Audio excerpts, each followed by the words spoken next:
નમસ્કાર, એશિયાના સૌથી જૂના અખબાર મુંબઈ સમાચારના ડિજિટલ પ્લેટફોર્મ પર આપનું સ્વાગત છે અને હું છું જીગર પંડ્યા. નજર કરીશું મહત્વના સમાચાર ઉપર. નવરાત્રિની તૈયારીઓ કરતા ખેલૈયાઓમાં ભારે ઉત્સાહ જોવા મળી રહ્યો છે. આ વખતે રાજ્ય સરકાર દ્વારા મોડી રાત સુધી ગરબા રમવાની છૂટ આપવામાં આવી છે, પરંતુ ગરબા પ્રેમીઓ માટે એક નિરાશાજનક સમાચાર સામે આવે છે.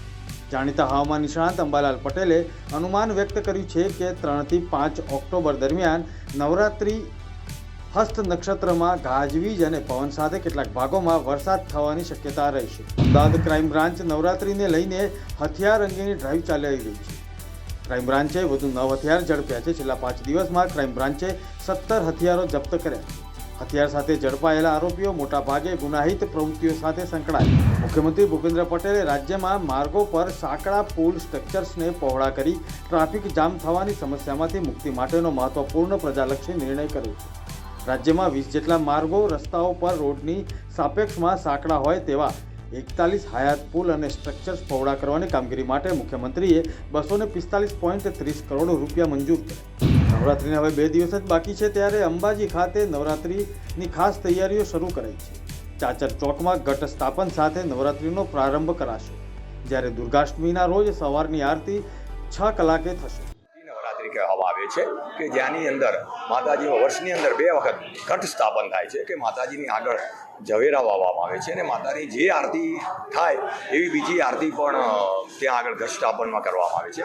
નવરાત્રિમાં માતાજીના દર્શનનો સમય સવારે 7 થી 7:30 તે 11:30 સુધી ખુલ્લું રહેશે, પછી 12:30 થી તે 4:15 સુધી અને સાંજે 6:30 થી તે 9 વાગ્યા સુધી માતાજીના દર્શન થશે. ઘટ સ્થાપન ગુરુવારના દિવસે એટલે પહેલી નવરાત્રિના દિવસે કરવામાં આવશે અને આગળ 11 વાગે માતાજીનું ઘટ સ્થાપન કરવામાં આવશે અને માતાજીની પૂજા ઉપાસના જે પરંપરાગત મંદિરમાં ચાલે છે એ પ્રમાણે અહીંયા પૂજા કરવામાં આવશે. તિરુપતિ લાડુમાં ચરબી અંગેના વિવાદમાં સુપ્રીમ કોર્ટ બરાબરની લામ ગુમ થઈ છે. સુપ્રીમ કોર્ટના જજોએ કહ્યું કે આંધ્રપ્રદેશના મુખ્યમંત્રીએ ભગવાનને રાજકારણથી દૂર રાખવાની જરૂર હતી. જો પ્રસાદીમાં ભેળસેળનો રિપોર્ટ 2 મહિના અગાઉ આવ્યો હતો તો નિવેદન જાહેર કરવામાં વિલંબ કેમ કર્યો? ભારતીય વાયુસેનાના પ્રમુખ એર ચીફ માર્શલ વી.આર. ચૌધરીની વિદાય બાદ દેશને વધુ એક વાયુસેના પ્રમુખ મળ્યા છે. નવા પ્રમુખ તરીકે એર માર્શલ અમરપ્રીત સિંહે કમાન સંભાળી લીધી છે. એપી સિંહને કાર્યભાર સોંપતા પહેલા વી.આર. ચૌધરીએ વહેલી સવારે વાયુભવનમાં પરંપરાગત વોકથ્રુ કર્યું હતું. ભારતીય ક્રિકેટ ટીમના સ્ટાર ક્રિકેટર વિરાટ કોહલીએ ભારત અને બાંગ્લાદેશ વચ્ચે રમાઈ રહેલી બીજી ટેસ્ટમાં રેકોર્ડ તોડીને ઇતિહાસ રચી દીધો. આ મેચમાં 35 બોલમાં 4 ચોગ્ગા અને 1 છગ્ગાની મદદથી 47 રન બનાવ્યા. અડધી સદી ચૂકી ગયો હોવા છતાં કોહલીએ આંતરરાષ્ટ્રીય ક્રિકેટમાં 27,000 રન પૂરા કરીને નવો કીર્તિમાન સ્થાપ્યો.